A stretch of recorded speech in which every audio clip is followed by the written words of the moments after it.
Hola, soy un cristiano reformado y aquí podrás escuchar mis vlogs a través de estos podcasts.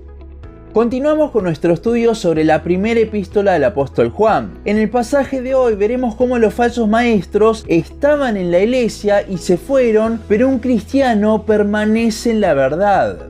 Primera de Juan 2, 18 al 28 dice: Hijitos, ya es el último tiempo, y según vosotros oísteis que el anticristo viene. Así ahora han surgido muchos anticristos. Por esto conocemos que es el último tiempo. Salieron de nosotros, pero no eran de nosotros, porque si hubiesen sido de nosotros, habrían permanecido con nosotros. Pero salieron para que se manifestase que no todos son de nosotros. Pero vosotros tenéis la unción del Santo, y conocéis todas las cosas. No os he escrito como si ignoraseis la verdad, sino porque la conocéis, y porque ninguna mentira procede de la verdad. ¿Quién es el mentiroso sino el que niega que Jesús es el Cristo? Este es anticristo, el que niega al Padre y al Hijo. Todo aquel que niega al Hijo tampoco tiene al Padre. El que confiesa al Hijo tiene también al Padre. Lo que habéis oído desde el principio permanezca en vosotros. Si lo que habéis oído desde el principio permanece en vosotros, también vosotros permaneceréis en el Hijo y en el Padre. Y esta es la promesa que Él nos hizo, la vida eterna. Os he escrito esto sobre lo que os engañan, pero la unción que vosotros recibisteis de Él permanece en vosotros, y no tenéis necesidad de que nadie os enseñe, así como la unción misma os enseña todas las cosas, y es verdadera, y no es mentira. Según ella os ha enseñado, permaneced en Él. Y ahora, hijitos, permaneced en Él, para que cuando se manifieste, tengamos confianza, para que en su venida no nos alejemos de Él avergonzados. Hasta ahora Juan estaba afirmando a los creyentes contra los falsos maestros que seguían las doctrinas que más tarde conoceríamos como las doctrinas de los gnósticos. En el pasaje que nos toca hoy conoceremos un poco más de la situación que estaban atravesando las iglesias destinatarias. En el versículo 18 vemos el surgimiento de estos falsos maestros. Cuando habla de último tiempo, entendemos que se refiere al tiempo entre la primera y segunda venida de Cristo, tiempo el cual solo Dios conoce su duración. Este versículo nos habla de que en este tiempo se levantarán muchos falsos maestros, y creo que hoy en día se ve bastante claro. Algo más para considerar de este versículo es el tema del anticristo y de los anticristos. La palabra tiene dos significados porque el prefijo anti en su original tiene dos significados. Uno habla de ir en contra y el otro habla de ocupar el lugar. En el versículo 18 vemos que el autor hace una diferencia entre el anticristo, aquella persona diabólica que vendrá en la tribulación, y los anticristos que ya están, haciendo con esto la distinción que hasta que el verdadero anticristo venga, habrían otras personas así. La principal diferencia es que cuando hablamos de los falsos maestros como anticristos, lo estamos haciendo en el sentido de ir en contra. Estas personas van en contra de la enseñanza de Jesús, pero no se ponen en su lugar, al menos no la mayoría. El anticristo, por otro lado, aquella persona de la tribulación, no solo irá en contra de la doctrina, sino que querrá ocupar el lugar del Mesías ante el mundo. En el versículo 19 podemos ver que estos anticristos eran miembros de la iglesia, pero ya no estaban allí, sino que se habían apartado.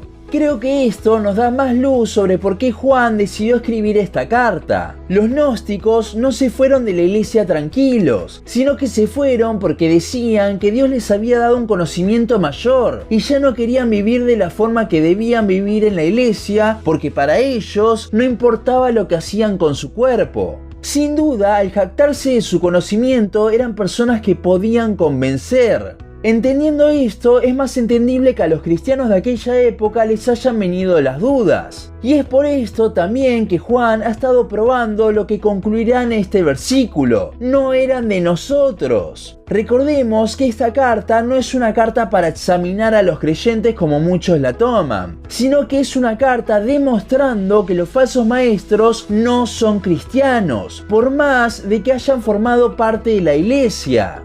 Teniendo esto en cuenta, el versículo 20 intenta tranquilizar más a los creyentes. Esto lo hace mostrándoles cómo ellos tenían al Espíritu Santo. Esa es la unción en un cristiano. Y segundo, habla de que conocen todas las cosas. ¿A qué se refiere con eso? Recordemos que los gnósticos se jactaban de un conocimiento superior. Y ante esto, Juan les está diciendo a los cristianos, no, ustedes tienen el verdadero conocimiento, ya que este viene de la unción del cristiano, el Espíritu Santo, algo que los no creyentes, por más de que venían a la iglesia, no tienen. Esa sería una paráfrasis de los versículos 19 y 20. Y el versículo 21 no hace más que reforzar esto, haciendo énfasis en lo que ellos creían que está bien. Y esta nueva revelación de los gnósticos era toda una mentira. Es entonces cuando vienen los versículos 22 al 25, que intentan demostrar esta verdad exponiendo la mentira de los falsos maestros. Recordemos la introducción que hicimos a la carta. Los gnósticos creían que Cristo era simplemente un espíritu. Es por esto que el versículo 22 habla de que negaban que Jesús era Cristo, porque negaban que un ser humano como Jesús podía ser el Mesías, Cristo. Por esto es que les repite que el que dice eso es anticristo, porque va en contra de la humanidad del Señor, negando no solo a Cristo, sino también al Padre, ya que si niegan al Hijo, ¿de quién es Padre Dios? Además, tengamos en cuenta que Jesús vino a revelar al Padre, por lo que negarlo a Él era negar la revelación más perfecta de Dios. Una persona que dice que Cristo no es Dios encarnado simplemente no ha entendido el Evangelio, por lo que no es cristiano. En el versículo 24 podemos ver cómo entonces Juan anima a los creyentes a no ceder ante la presión de los gnósticos, sino que se queden con lo primero que escucharon, el Evangelio. Este versículo es clave para entender la doctrina de la perseverancia de los santos. Una persona que realmente es cristiana nunca negará el Evangelio de forma total y permanente. Si bien un cristiano se puede apartar por un tiempo, si realmente se convirtió, en algún punto sí o sí volverá. Y para estas personas que perseveran hasta el fin, por el poder de la unción del Espíritu Santo, no por obras nuestras, Dios les tiene una promesa según el versículo 25, la vida eterna, la cual, como vimos en los primeros versículos de la carta, es Cristo mismo. Juan continuará hablando de que el cristiano está firme en su profesión del Evangelio, advirtiendo una vez más sobre los falsos maestros quienes intentan engañarlos con este nuevo conocimiento no bíblico. Hay personas que toman el versículo 27 como una invitación a no congregarse ni escuchar prédicas, ya que según ellos solo alcanza con lo que el Espíritu Santo nos enseña. Primero que si así fuese, Juan estaría contradiciendo lo que dijo en el versículo 19. Segundo, que Juan mismo les está enseñando con esta carta. Entonces estaría negando a su propia enseñanza. La realidad es que si aprendemos nuevas cosas en cuanto a Dios, es porque el Espíritu Santo nos ha iluminado. Pero para que esa iluminación del Espíritu se produzca, Él no nos enseña directamente como un maestro, sino que utiliza distintos recursos. En teología no carismática ni pentecostal se habla de que no hay más ni inspiración ni revelación por parte del Espíritu Santo, sino que toda la inspiración y revelación que Dios nos quiso dar está en la Biblia. Esto es lo que dice la sola Escritura.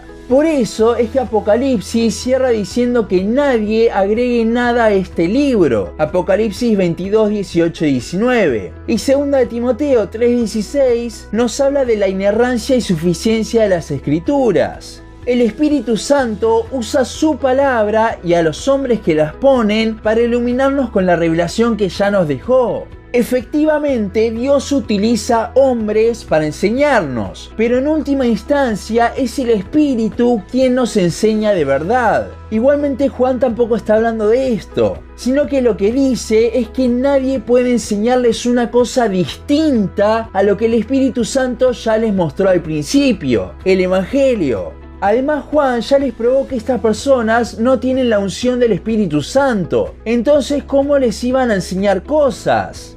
Juan aquí anima a permanecer en lo que la unción nos ha dado, que es justamente el Evangelio. Este versículo 27 es una advertencia contra las enseñanzas que van en contra de la palabra que el Espíritu nos ha dejado y con la cual nos ilumina el conocimiento sobre Él. Cerrando con el pasaje tenemos el versículo 28. Aquí Juan los anima a permanecer con un carácter escatológico. Una persona que persevera hasta el fin en el Evangelio, o sea cualquier cristiano verdadero, se presentará ante Dios confiado, pero no por algo que él haya hecho. El versículo 28 habla de tener confianza, pero con un sentido de tener confianza en algo externo. Y es que un cristiano parado enfrente del juez no confía en sí mismo, en sus obras, sino en algo aparte de él. Esto es la obra redentora de Cristo y su gracia manifestada para con nosotros. Una persona que se ha apartado del Evangelio, como los gnósticos, dice que se alejará avergonzado. Ahora la escena no es la de ocultarse avergonzado, sino que la palabra en el original habla de una vergüenza en público. El cuadro sería el que vemos en Mateo 7, 22 y 23, que dice: muchos me dirán en aquel día, Señor, Señor, ¿no profetizamos en tu nombre? ¿Y en tu nombre echamos fuera demonios? ¿Y en tu nombre hicimos muchos milagros? Y entonces les declararé: nunca os conocí, apartaos de mí, hacedores de maldad. Los falsos maestros que niegan el Evangelio, pero aún así creen estar en Dios, sufrirán el rechazo en público del Señor. Y es por esto que se alejarán avergonzados. Y sí, es un cuadro muy fuerte, y dudo que a alguno le gustaría estar en los zapatos de esas personas el día de mañana. El versículo 29, el único que queda del capítulo 2, tiene una gran conexión con el principio del capítulo 3, así que lo dejaremos para el siguiente capítulo del podcast. Terminando entonces, hemos podido ver que un cristiano verdadero permanece no solo en la iglesia, sino en el Evangelio, en Cristo. Y esta permanencia nos habla de que el Evangelio es algo constante en su vida. No es algo del principio, sino que es algo que llegará hasta el día de presentarse confiado delante de Dios. El Evangelio es algo para vivirlo día a día. Todos los días debemos recordar que somos pecadores, pero que Cristo nos mostró su gracia en la cruz. Esa debe ser nuestra batería de nuestro día a día. Y esa también es la gran diferencia con los falsos maestros. Ellos, si bien en su primer momento dijeron creer en el Evangelio, no permanecieron en él, no permanecieron en su profesión, sino que terminaron yendo en contra de Cristo mismo. Si hay algo a lo que Juan anima en estos versículos, es a permanecer firmes en la verdad, en el Evangelio, en Cristo. Ahora te pregunto, ¿has recordado el Evangelio hoy? ¿Cuándo fue la última vez que reflexionaste en la gracia que Dios te mostró? Recuerda, un cristiano permanece y no lo hace solo en la iglesia, sino también en el Evangelio. Y esto es algo de todos los días. Que cada vez que nos despertemos, este pueda ser nuestro primer pensamiento, la gracia de Dios demostrada para con nosotros pecadores en la cruz.